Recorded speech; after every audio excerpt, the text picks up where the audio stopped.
Welcome to Raising the Bar with RebuttalPR, the podcast where we elevate the stories of the plaintiff's bar and dive into the key trends shaping the civil justice system today. I'm your host, Ray DeLorenzi, and in each episode, we'll bring you insightful interviews with leading attorneys, expert perspectives on current legal events, and in-depth discussions on the issues that matter most.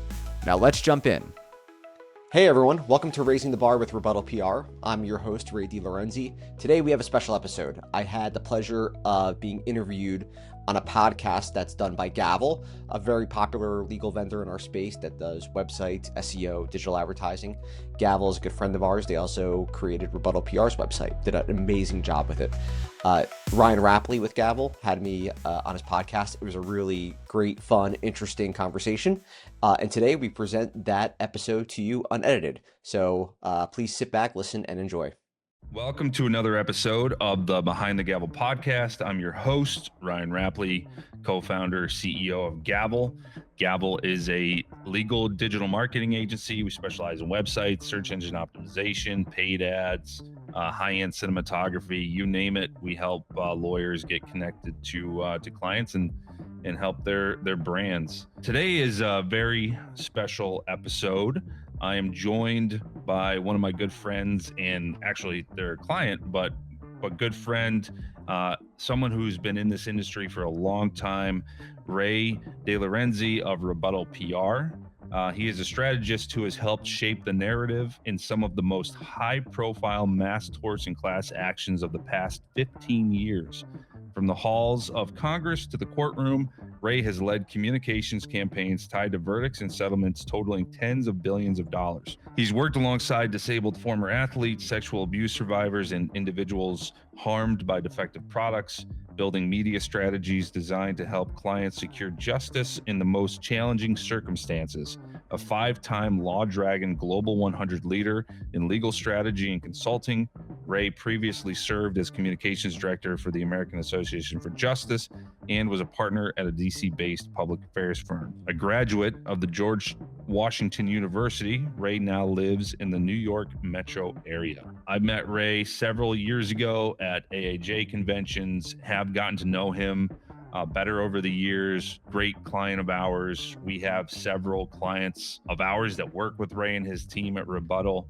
They do phenomenal work, and I'm very excited to chat with him and learn more about PR, more about the intersections between PR and generative optimization, large language models, and how all these things are coming together. You guys know I don't like using the keywords or the buzzwords AEO and GEO, but today we're going to a little bit, it is kind of a thing, so I'm going to embrace it as much as I can. Yeah, let's dive in and talk to Ray.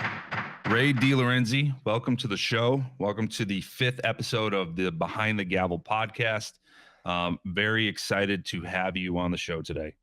Thanks so much, Ryan, for having me. I feel kind of depressed for you that you couldn't do better than me, but here I am. I am honored too. So it was no easy feat. I mean, I actually had to go through a lot of red tape to get you.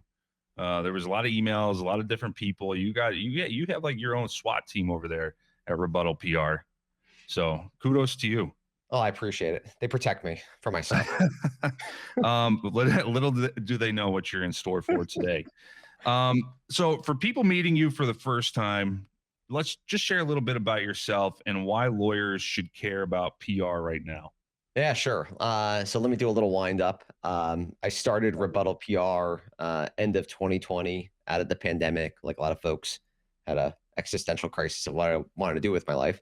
But to really take it back from 2008 to 2012, I was communications director for the American Association for Justice. So that's how I got to know the plaintiff's bar. And I left AAJ to go into do communications consulting on the plaintiff's and defense side. And I did that for 9 years. And it was great to learn how the defense side works, but also wasn't my passion. So I started RebuttalPR to focus strictly on the plaintiff's bar because we were seeing a need over time for plaintiffs' lawyers to burnish their reputation in a way that wasn't dependent on advertising, which you don't build a reputation based on advertising. You build brand recognition. And that's like a paid way to do it, but PR is really how you earn it. Yep. telling the story of the work you do. Or, we also do work on specific pieces of litigation in which, telling the story of what the defendant failed to do or how they may have injured someone.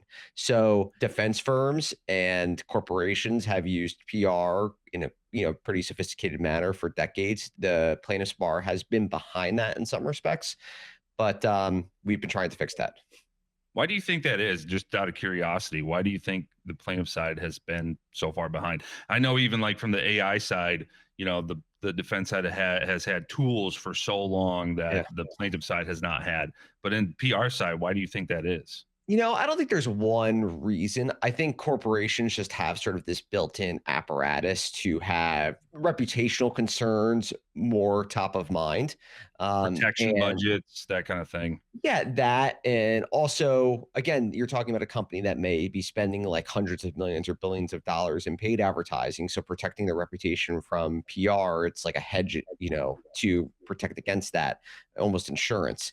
And on the plaintiff side, there was just historically, lawyers were like, we'll just buy our way, to get more leads. As I think the economics of the plaintiff's bar has changed, and there was more competition, but now there's a fear of consolidation. I think law firms are asking themselves, hey, how do we set ourselves apart here? Because we can't spend tens of millions of dollars a month on leads or billboards or TV ads. So let's do something different. And they have found that, especially when we're kind of in an information ecosystem where people don't know what to trust. And PR is a way to earn that trust that can't be bought through a lot of paid media. So you and I both know in the plaintiff side of law, I mean, the marketing spends for some of these firms is astronomical. The value of cases is high and everything. But for you guys as PR, I see that being a big part of that for the big guys. But do you have any clients who don't necessarily market or spend and they're just kind of referral based, but still where PR is very important to them? Yeah. That's a good question. Because most, if not all, the law firms we work with are not advertisers or big advertisers. If they were, I think they have different business models in which typically, and I don't want to say across the board, they don't value PR as much. They're like, you know what? We're doing billboards and TV ads and radio and, Google ads, social will spend, and we're just going to get our leads that way. And those are more volume businesses. But we work with firms, it can range from like, we work with firms that's one lawyer, two lawyers to, 50 lawyers. Some of them do advertising, but they also appreciate that they need different levers to reach clients. And sure, paid is one of them, but they also know like potential clients are looking them up, on Google. And a website is like super important, but also it doesn't provide third-party validation that being in the news can provide. Sometimes they'll work on a case where they know they represent one victim, but they know there's 10 others out there, and the news media can help tell that story. It also sends a sort of a signal to referring lawyers or even judges that, hey, this is like a serious lawyer who knows how to handle these cases, and their reputation in those forums is really important. So again, big advertisers, not necessarily the ones that would be interested in us, but we do work with firms that do, I'd say, a medium amount of advertising, a significant amount, to ones that do none, and view PR as a more sustainable and unique way to get the types of cases that they're really interested in when they're not really operating at a volume basis. I like that. And not only that, but what you guys do also helps the cases, it helps the victims. I mean, it helps the kind of the industry as a whole, which I think is good for everybody. So you guys are kind of behind the scenes, but also making, helping even that playing field and get eyes on certain cases that may not have been on them before, which is really great. No, I appreciate that, Ryan. And look, we're like true believers. I mean, like and most of our clients are. I mean, quite honestly, I've had some negative experience with law firms, family experiences, before I even started GAVL over a decade ago. So when I got into this side of marketing, I was a little hesitant at first, but then once I got into this group, like the AAJ group, the injury board group, it's like, these are the who's who, the attorneys who are in it for the right reason. So we're not just blowing smoke up people's ass when we're pushing some of these agendas out there that's like it's real stuff and it's real valuable stuff and it's real there's real victims and there's real things on the line that's just not they're not numbers. A lot of these, we talk about a lot of the big advertising firms where they get a lot of case flow and stuff. To a lot of them, they are just a number. Where most of the clients we work with, I mean, they become family. I was at the gym yesterday, which was a small humble brag there, just working out. But I haven't been to the gym in years. So but they have all the TVs, and I looked up, and there was this TV ad for some lawyer I never heard of. I don't even know if they're really a lawyer; they just maybe an advertiser. And it had the word windfall on the screen, and I nearly lost my mind. I care about these issues. I work with lawyers who care about these issues, and if they didn't, I wouldn't work with them. But who is injured and sees the compensation they get for that injury as a windfall? And also, that's not how the courts work. And they're just doing a disservice to the whole plaintiff's bar. That's what gives it a bad name. Yeah. There are corporations that are trying to destroy people's rights left and right. And they're just handing it to them. Hey, use this windfall ad to paint the whole plaintiff's bar with an ugly brush that isn't representative. And I don't want to drop names, but there's one top attorney out there. I'll call him the top dog attorney, which maybe that's his name. I don't know. But he always has stacks of cash as it's a phone or something. I mean, it's disgusting, quite honestly. It may get the phone ringing, I guess, but you're going to have. Oh, yeah. I mean, yeah, you're going to have disappointed clients, and it hurts the industry. Yeah. It hurts the people that need it the most. Let's even backtrack just a little bit. We've kind of been just talking here for a little bit, but for folks that don't know, what is public relations? What's the elevator pitch? If we meet in an elevator and I'm like, hey, what do you do? You're like, oh, I'm in PR. What is PR? Yeah, we work with law firms to elevate their profiles amongst the audiences that they need to reach. That's really what it is at its heart. And now there's not a one size fits all solution for every law firm, but that's what they're looking to do. And it's not, I think some folks may have this preconceived notion. It's I need PR when I'm in trouble. Quite honestly, if you're in trouble and then you call us, it probably would have been better to call us before you're in trouble. But again, it depends on what the law firm is and what they're trying to achieve. But for the firms that we typically work with, they are trying to expand their notoriety either in a specific geographic area or a specific practice area. Which may be irrespective of geography, or could be both. They are trying to find unique and interesting ways to do that outside of just spending, tons of money on advertising, when they also know they have competitors in their backyard who often aren't real lawyers. They're just referring lawyers. And they're how do I break through that? By finding ways to inject yourself into sort of the public dialogue and conversation, working with reporters to tell the story of the cases you're filing, or the results you're getting, or finding ways to comment on news of the day that is specific to your law practice, or, getting more speaking engagements again amongst the potential audiences that can bring you cases. Those are the sorts of things that we work with law firms on, again, to elevate their profile and bring them, more cases and more opportunities to help the people that they know they can serve. Nice. And where I start to get as a marketer, I look at things from a different lens sometimes, but now I see PR being more important than ever. And this is why, I will refer folks to you and I will say, hey, look, we do SEO, we do great websites. There's this, I won't say a shift, but it's a whole other kind of way of thinking now with these large language models, right? So historically, SEO, the big driving factor is earned backlinks.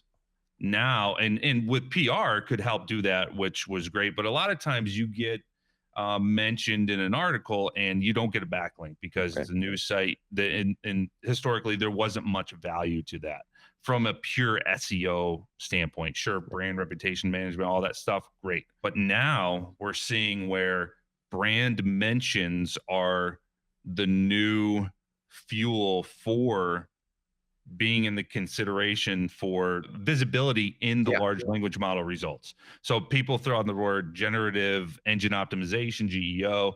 You have AIO, answer engine optimization, or AEO. You guys now are at a pivotal point to where you are now even more valuable, more important.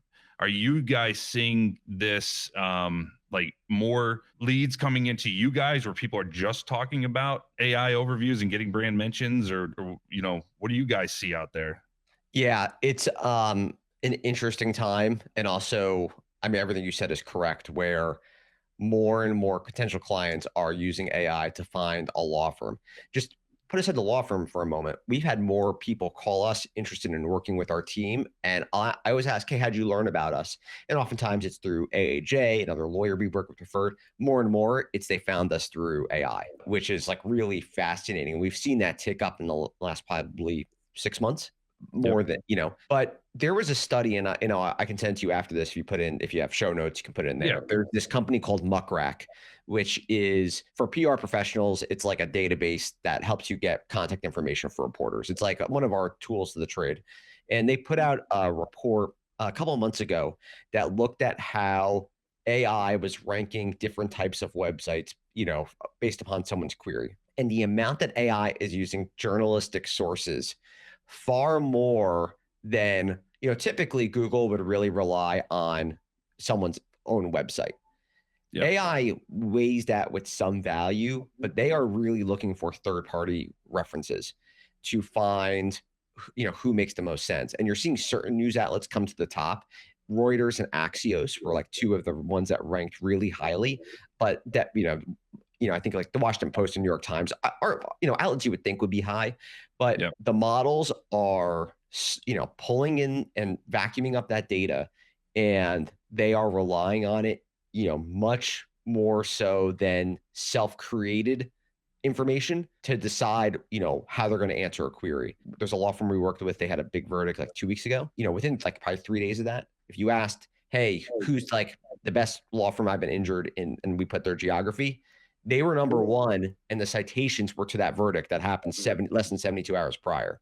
And then if you're asking about that specific product, it was a product case they did, they were coming up to the top. Again, in the earlier days of, let's say ChatGPT, like when the 3 model came out, which is really the first public model, it was, you would often get results that were like a year or 18 months dated. You're now seeing that is like, they're calling stuff fast. Oh yeah. Yes. And, it's just a whole new world of how, and again, it's not like your website isn't important. I mean, we have, I think, a really good one. Our developer was I appreciate pretty darn good. Oh yeah, you're welcome. GAVL, their website, they did an incredible job. But like, so, I mean, it's still important because, I think a more sophisticated client is still going to go and check out your website, make sure like, hey, are these people legit? But you're seeing the models rely on third-party stuff tremendously.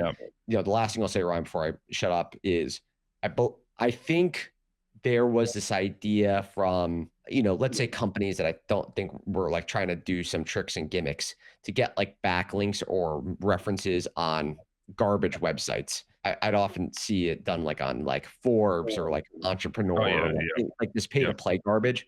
And you can see the AI models, like they are not falling for it. They are interested in a lot of the ranking sites I've seen, like Super Lawyers and things like that. Those awards, again, not all of them, but some of them we are seeing come to the top. But like, if someone's trying to like buy some like crummy backlink somewhere on a site you like would never read in real life, the AI is not going to read it either. So I mean, the AI really has no care in the world how many backlinks your website has, how many, whatever it is. They really care about these brand mentions, and also what your brand is mentioned by. What are the keywords surrounding your brand? Brand search now is helping drive SEO as well. So there's so many different things that are kind of at a crossroads right now and intersecting. There's still a lot of firms out there. If you just search their brand name, they don't necessarily show up on page 1 or even in the overviews or whatever, where PR, what that is doing, and kind of honestly what we're doing too. I mean, we build backlinks for our clients, but we're also building brand mentions. We're building things where if we can get mentioned on a site, not necessarily get a backlink, we're still happy as long as we can get it next to the keywords that make sense. Obviously, we don't want to have XX law firm next to Legos or something like that. Relevance still matters, where I think in the SEO side, relevance matters, but still, I'll take a backlink on lego.com and that'll drive a shitload of value to the website. We're seeing this too, like if you Google search something and the AI overview pops up, they are showing, and this has been for forever now, they'll show you never know if the brand or the firm name is going to be a hyperlink to the website. You don't know if it's just going to be text. You don't know if it's going to be a hyperlink to a Google search for that brand name. Yeah. And it's kind of crazy. I mean, now I think we're starting to see a little more where they're hyperlinking to it, but still, brand is the most important thing right now. Brand's always been very important, but from a straight digital PR, brand is so important. Yeah. And you saw firms, I think, for a while that just had this idea, hey, we can just, spend our way, and get leads that way. And brand is not important. And I think you're seeing the tide has turned. And look, this is a case study of one. So, take it with a grain of salt. But, for my firm, we don't do any pay-per-click, anything like that. We are not a law firm. We have a very defined audience of the plaintiff's bar that we are trying to reach. And we have a great looking website. We support various organizations in the civil justice community because it's the right thing to do. Yeah. I have no idea if they give us a link or not. Oftentimes I'll see, of course, like we sponsor AAJ, for example. I used to work there. It's home for us. We're supporters of Public Justice, another great organization. I suspect they have our logo on their website. I don't know, and I don't check. But if you go on, Claude or ChatGPT and ask, like, what's the best PR firm for like a plaintiff's law firm? It answers us. And I've had it there. And it's the brand dimensions. It's not because there's all these like backlinks about us. It's it's not something we're now if you do that in a Google search, I'm curious what would come up. I haven't done it recently. And again, it's not how we are trying to necessarily, reach people, but it underscores, again, a case study of one. Your mileage may vary, but it's certainly interesting, how the landscape is evolving. Yeah, no, it's wild. I mean, if anyone's listening to this who is not doing PR now, I literally get emails every week from people asking, hey, how do we rank better in the large language models? And I'm like, well, you need to get brand mentions. You need to be, you need to get out there. Actually, it's kind of crazy. One thing that we're going to start offering here as a service is podcast management and basically white glove service for podcast management. And this is not how everyone else is doing it. Everyone else is creating, all these other law firms are creating podcasts to talk about the law. We are going to be creating podcasts to talk about your local community, bring in your local business leaders, your local entrepreneurs. Don't even talk about your law firm. Distribute it through your law firm, but don't talk about it, because then you get brand mentions hyper local on social media, on their websites, and you're not selling your service, because that's not the whole point. You're going to uplift your community, but you're also going to get rewarded by all these brand mentions. And it's also reciprocative. I made up that word, but reciprocal, I guess is the better one. I forgot to mention, we have a podcast, plug for Raising the Bar with RebuttalPR.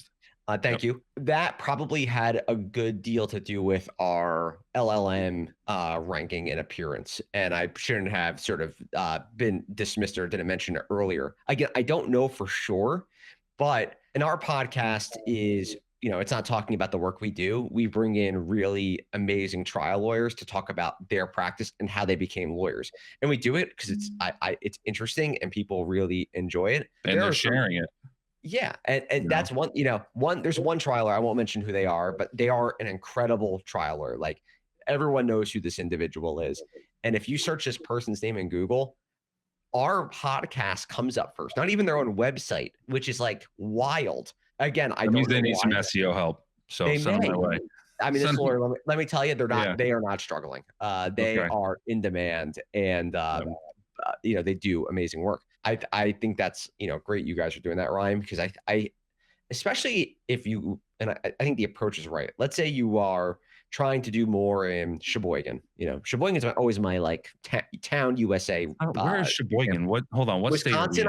I believe it's in Wisconsin. Right. It's mentioned in Home Alone when they rent the U-Haul to Oh, yes. Yes. That's my only frame of reference for Sheboygan. Yeah. Let's say you really want to be the go-to law firm in Sheboygan, doing a podcast where you bring in leaders from the Sheboygan community, and you're not talking about your law firm, you're just talking, that is a way to become part of the community in a way that I think is unique and valuable. You're giving before you're getting.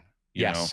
And I'm actually setting it up right now. I'm going to be starting mine as proof of concept. So right behind me, I got 4 podcast mics set up. I got, a nice new neon over here. I got, this is going to be set up to where I'm going to have an awesome local, because I live in Williamsport, Pennsylvania.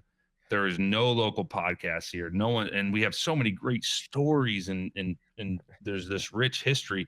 I hope Tad and Mike are listening to this because they're going to laugh because I like to talk about Williamsport so much. And they've been here both a couple times. And it's, I don't know if they walked away as delighted as I told them it was going to be, but it's got to be close, right? So I'm going to do this as a proof of concept. And I already have buzz around the community. People are like, hey, when are you going to get that going? I want to be a guest. I'm like, if you can provide value before you get, it's going to be huge. It's just the best thing. Like we used to see this in the SEO world where we would try to get creative on how do we get the local auto repair guy to give us a backlink, right? Like we would just always be thinking about these things. We're in this age where it's like, man, if you just shift your thought process and how you give value before you get hyper local, I mean, sky's the limit.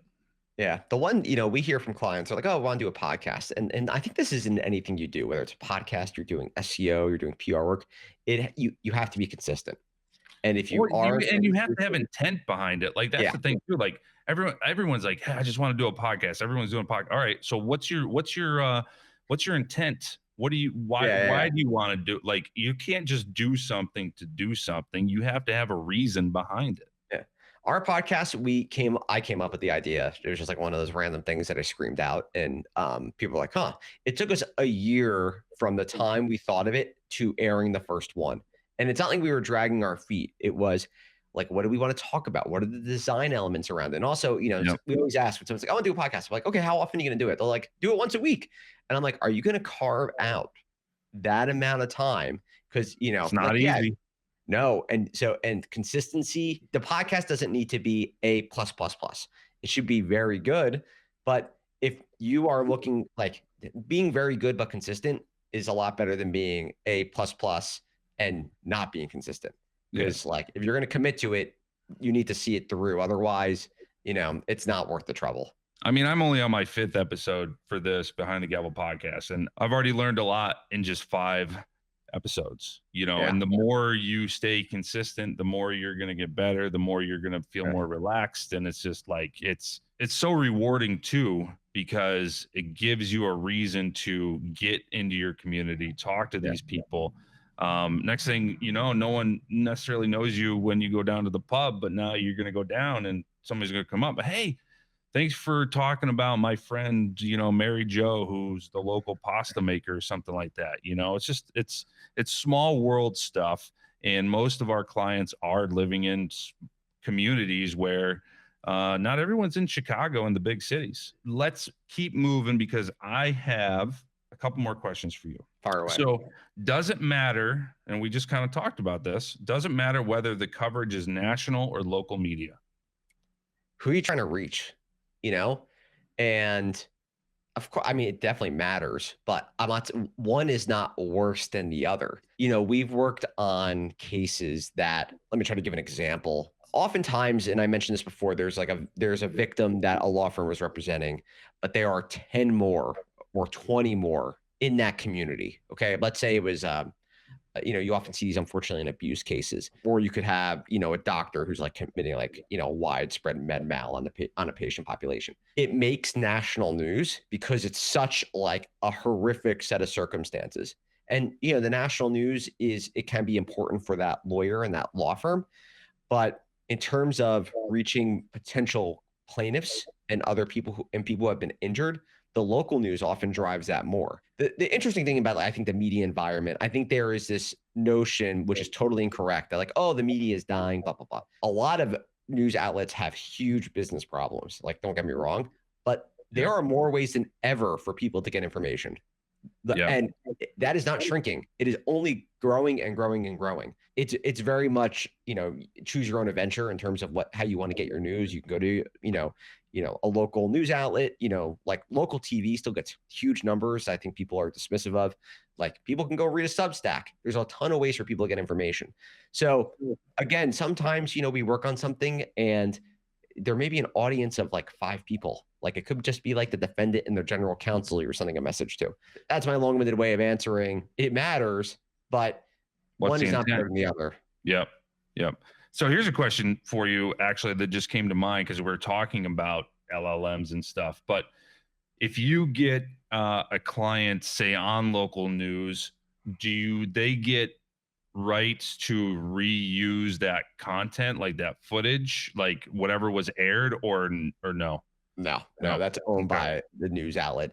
I would say an exception to that is like if you're on something that isn't part of, like, I'll call it the quote unquote corporate media, which is such a loaded term, and I don't mean it in that way. If you're like on someone's podcast, you can usually like ask permission to be like, hey, like, can I, put this on my website? And usually the individual is okay with it. But if you're on like the local NBC or ABC or CBS affiliate in your community, like, it's not going to happen. They're never going to let you do that. Now, the only reason I ask is because, the number 2 cited source in these large language models is YouTube. So if you could get that video and then change the title, change the description, change things about it, where all of a sudden that becomes an influence in the large, somebody's query in an LLM, you'd be, it's just one extra thing you could do with that asset. I've seen, and look, I am not, go consult a media lawyer on this, but if you are doing commentary over that news article, like that video, let's say, does it create sort of like a fair use? You're turning it into a creative kind of work. Maybe YouTube may still take it down. They may get a copyright notice and take it down. TikTok doesn't take it down, because I know there's this one lawyer who's got like 1 million+ followers, and that's what this guy does. I mean, it's ingenious. Yeah, that would be the avenue to do it. Like, as in like a TikTok style where, you have your face talking over a news article. So that'd be a way to do it. But also, I'm never seeing TikTok come up in the models. So, and it seems like they have no care for copyright law. So. Yeah. What's for dinner tonight? Sushi. My older kid wanted sushi tonight, and he's been asking for a couple of days. And I said, all right, let's do it. What motivates you more, competition or curiosity? Competition. It really should be curiosity. But yeah, I'm also a curious person, but at the end of the day, motivates me. I love winning. Same. Also, I am very curious, though. I'm down so many rabbit holes. My team laughs at me, the amount of rabbit holes I go down. Like, I'll be working on one thing, next thing I'll send them something like, I thought you were working on something else. I'm like, I am at the same time, but I also have 10,000 tabs open, and I'm vibe coding stuff. I'm doing all kinds of crazy stuff. So as I've gotten older, it has definitely swung in the way of curiosity, and I think that's a good thing, for at least for me. So what's the last book you actually finished? Notes on Being a Man by Scott Galloway. Do you think that could help me? It could. I think you're a great gentleman. I think Oscar and Catherine are laughing their asses off right now. Yeah. So Scott Galloway, he's like a business guy. He has a podcast with Kara Swisher that's very popular. I'm not the biggest fan of his. He would admit it. He's like a huge egomaniac, but he writes about, and the book I think is with some controversy. I take some of it with a grain of salt, but it talks about, especially if you're raising boys, like how you can help make them productive members of society. And it's a really good and interesting read. So yeah. All right, I'll check it out. What's something you're looking forward to this year, business or personal? In April, well, probably 2 things. One is I coach both kids, their baseball teams. That starts next month. Sweet. So yeah, it takes a ton of time, but I also love it. But based upon the snow situation, we may not play till like August. Like, I don't know how the fields are gonna be ready, but anyway. And then we're going to Portugal in April, so I'm excited for that too. Sweet. How old are the boys? 10 and 7. Bring them here to Williamsport, and we'll take them to the Little League World Series. We'll show them. My older kid, he is on a travel team, and we're already exploring sort of a weekend, like whether it's Cooperstown or Williamsport or Ripken has a facility in Maryland. So well, we have Williamsport. Here in Williamsport, we have a brand new facility that opens this year. It's called the Williamsport Lumberyard 7-field complex, and tournaments are already filling up crazy fast. I'm on the board for it. So I could tell. Are you like on the Chamber of Commerce for Williamsport? I am on the board of directors for the chamber. Is this a sponsor, Reed? This is not. It should be. They don't pay me anything. In fact, I don't even have any local clients. So what am I doing? But it's on my list. Though. I would love to go out there. You should. I mean, it's awesome because we got there's a great museum, and then 3 hours away you could scoot up to Cooperstown. I mean, it's lovely. You sold me. Thank you for being on the show. It was a pleasure. I learned a lot. I think the people listening learned a lot. Don't sleep on what is happening right now. The world in AI and PR and media, everything is changing so fast and so rapidly. I think you're doing yourself a disservice if you don't reach out to Rebuttal, talk to Ray, talk to his team, talk to us, talk to somebody. I mean, you have to make sure you are aligned and talking to someone who's staying ahead of the curve and staying ahead of this stuff. I mean, it's changing all the time. And you got to get creative people that are doing this stuff for you because everyone's trying to do the same thing. And you have to have an edge in a way to do something that not everyone else is doing. Obviously, you guys are doing something good because you guys have grown pretty rapidly. Great job, Ray. Thank you, Ryan. Got a great team too. You can invoice me for that. That was fantastic. I appreciate it. And I mentioned before, GAVL did our website. Do great work. Ryan's the man. So we're huge fans here. Thank you. I got to give the credit to my how guy. So head of websites, Luke. So Luke's good people too. He banged his head on a lot of walls for that site. So look at him now. Yeah, look at him now. Yeah. All right. Yeah. See you, man. Appreciate you. Be well. Ryan, thank you so much. It was great to do this. You're welcome, Ray. Take care. That was a phenomenal chat that I had with Ray. I learned a lot about PR. I learned a lot about where we're going with the industry. I could just talk to Ray for hours and hours. He is so knowledgeable in this industry, and his team is bar none the best in the industry. I would recommend everybody listening, as I already said during the show, to reach out to Ray. And even if you don't think you're in a position to need a PR firm right now, I think it's definitely worth the conversation and putting it into your business plan on where you want to be. As Ray said before, some folks have tried to hire him when things have already happened at the wrong time. So being ahead of it, you can never be too early. And I think that the future is going to be very volatile, and having folks like them in your corner is only going to help you out. I also thought it was very interesting that such a curious-minded person loves competition so much, but as a business owner, as a lot of you listening are, I think it makes a lot of sense now that we're talking about it, because competition, I think, drives curiosity, because we all want to win. We all want to be the best we can. I know I wake up every day, get out of bed, knowing I want to do the best for my clients. I want to do the best for the industry. I want to be the best in the industry. Obviously, we have some great competitors out there, but that is what fuels us. I mean, what's the fun of being the only fish in the sea? It's good to have competition. So with that, appreciate you sticking around this long, and it was another great podcast, and I look forward to the next one. So until next time. Thanks for listening to this episode of Raising the Bar with Rebuttal PR. Don't forget to subscribe and follow to join us next time. See you then.